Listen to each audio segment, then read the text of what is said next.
From Zaham to Shifa, the voices inside, panic speaks and love responds. Warning: today's episode discusses panic attacks, past trauma, and intense internal dialogue. Please listen with care and seek help if needed.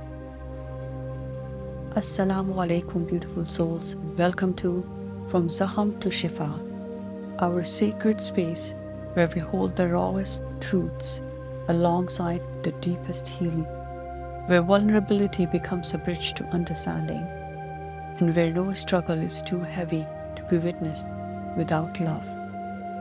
I am your sister on this journey, and today I want to share the story of someone very close to me, someone who gave me permission to share her experience because she believes, as I do, that our struggles become sacred when they help others feel less alone. This episode is about the internal parliament of voices that live within us: the critic, the protector, the healer. It's about panic attacks, yes, but it's also about the miraculous way Allah sends us comfort even in our darkest internal storms. My friend's name is Amara, and this is her story. A story that might sound familiar to many of us who carry old wounds and are learning to heal. Understanding our internal landscape. In Islamic society, we understand that the human soul is complex. We have the nafs, the ego that can lead us astray. We have the qalb, the heart that seeks the truth. We have the ruh, the spirit that connects us to Allah. And sometimes these different aspects of ourselves speak in different voices. The Quran tells us in Surah Yusuf, "And I do not acquit myself. Indeed, the soul is a persistent enjoiner of evil, except those that my Lord has given mercy." We are not meant to be at war with ourselves, but we are meant to recognize which voices serve our healing and which ones keep us trapped in old wounds.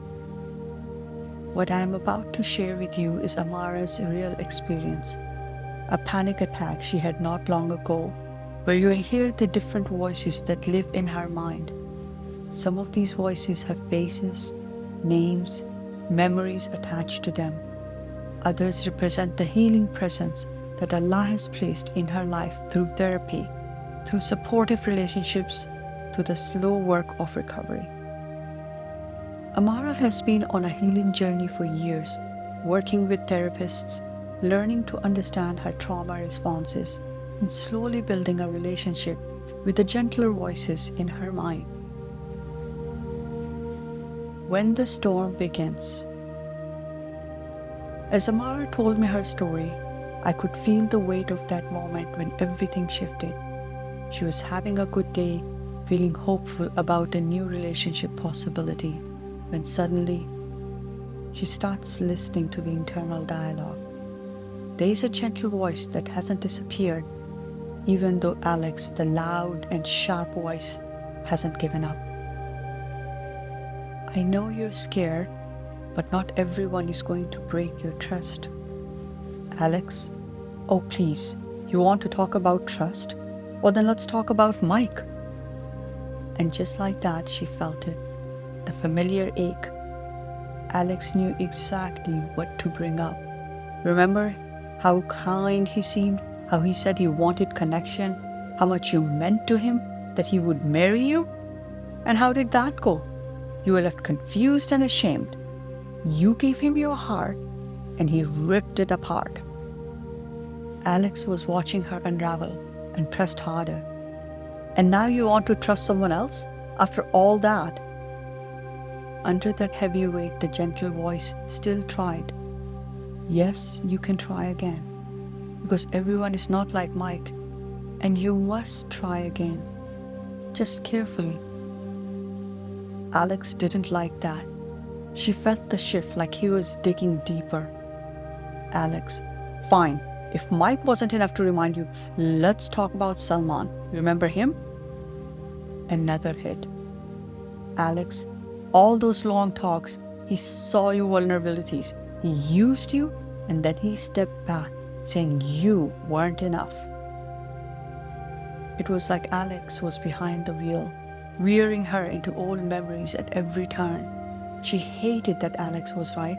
She felt herself shrinking again. But then, barely above a whisper, the voice spoke again. "You believed his words, Amara.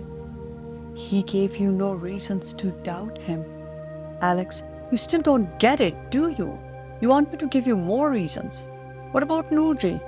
I told you not to listen to him, not to go in. I told you to run, and what did you do? You stayed. You let him do that to you because you didn't want to disobey an elder. You thought being nice was more important than listening to me, someone keeping you safe. I tried to protect you, but you didn't listen to me. You got her." Her body went cold. She didn't have a response, not even from the gentle voice. Her chest tightened. She tried to take a full breath, but there was not enough air. She felt like she was drowning, like something was pulling her down. She started crying and saying aloud, "Please, no, please stop, please, please stop." She heard a whisper. It was a gentle voice again. But now she realized it wasn't just a vague voice. It was him. It was Chris, her therapist, whose voice had become a source of safety in her mind. It sounded like him, steady and calm. Or maybe it was what safety sounds like in her mind. "Chris, it's okay. You're all right. I'm right here." She could still feel the tightness in her chest, but the panic wasn't growing anymore. Her breathing was still uneven, and her body felt drained. Like she had just run miles but didn't go anywhere. And yet, she started feeling safe. "It's okay, I've got you. You're okay. You're not alone." Dear friends, let me pause here to say something important. In Islamic understanding, Allah sends us healing through many vessels. Through medication, through therapy, through positive, supportive relationships. The Prophet, peace be upon him, said, "Allah has not created a disease without having created for it a cure." Sometimes that cure comes to the voice of a therapist who has taught us to speak to ourselves with compassion. Sometimes it comes to the memory of someone who showed us what safety feels like. These are not replacements for our relationship with Allah. They are manifestations of His mercy. Now going back to Amara. The words didn't stop the panic, but they held her steady. She felt him sitting next to her, grounded, solid. Eventually the trembling settled. Her chest still felt sore, but she could sit upright now. She could open her eyes and see the room again. She felt tired in a way that went deeper than the body. She wasn't fighting anymore, but she wasn't okay either. And somewhere in that stillness, she could still feel Alex, not yelling now, just watching. There was a silence from him that wasn't surrender. It was a pause, as if he was saying, "Fine, take your moment. I'll be back when you're done with your little break." He wasn't cruel this time, he was more resigned. Maybe he knew that he couldn't help her if she fell apart. He let go of the steering wheel, and then she heard another familiar voice, Devin, another therapist she had worked with. "It's okay, you're safe. Just breathe." And she did. And the room started to come back into focus. The walls, the ceiling, her hands on her thighs. Her jaw ached from how hard it had been clenched. In the hours after, everything felt quieter, but not lighter. There was a heaviness in her body. Sometimes she just wanted to lie down. Not sleep exactly, but just not do anything. Not respond to messages, not make decisions. Not be a friend nor a worker, not even a mother. Just be still. From time to time, she heard the whisper, "You're okay, you made it through." She couldn't tell if it was Chris or Devin, and it didn't matter. She just believed it. But then Alex started to stir again. Not like before, not loud, but subtle. "You're weak. You can't keep doing this. You can't let your guard down." And she started to believe him too. The days following, she went through the motions. She took the kids where they needed to go. She responded to the emails. She showed up where she was expected. But inside, she was still tired. She avoided thinking too much, because when she did, they started to creep back in. The doubts, the fears, the images.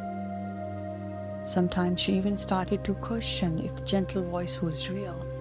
If it was really Chris, would he still say those things? Or was it Devin? All she heard was, "I know it's hard, and I want you to know that I'm still here. I'm not going anywhere." It didn't matter who said it. All she knew was that it got her through. And Alex, he never disappeared. He waited. He took notes. He stored new evidence. And Chris, he didn't try to stop Alex from returning. He just made sure Amara wasn't alone when he returned. That's what helped her begin again. Not because she had figured it all out, but because she was held even in the unraveling. Finding meaning in the struggle. Dear friends, why am I sharing Amara's story with you? Because I want you to know that panic attacks, trauma responses, internal battles, these are not signs of weak faith. They are signs of a nervous system that has been trying to protect us, sometimes in ways that no longer serve us. In Surah Al-Baqarah, Allah promises, Allah does not burden a soul beyond that what it can bear. Your struggles are not too much for you. Your healing journey is not too long. Your internal voices, even the critical ones, are there to keep you safe, even when they are misguided. The healing voices you hear, whether they sound like a therapist, a friend, or your own growing self-compassion, these are gifts from Allah. They are part of how He answers our dua for peace, for healing, for strength. Amara wanted me to tell you, if you recognize yourself in her story, please know there is no shame in seeking help. Therapy, medication, support groups, these are tools Allah has provided for our healing. Use them alongside your prayers, not instead of them. She also wanted me to share that the gentle voices do get stronger over time. The critical ones don't disappear, but they don't have to drive anymore. You are not broken, my beautiful souls. You are not too much. You are not alone in your internal storms. You are a soul in the process of healing, and that healing is sacred work. May Allah continue to send you healing voices when the critical ones get too loud. May He surround you with people who remind you of your worth when you forget it yourself. And may He give you the patience with your own journey, knowing that every step forward, even the small ones, even the shaky ones, are seen and blessed by Him. This is From Zakham to Shifa. Until we meet again, be gentle with all the voices inside you. They're all trying to help you survive, but listen closest to the ones that help you thrive. Barakallahu fi and Assalamu alaikum.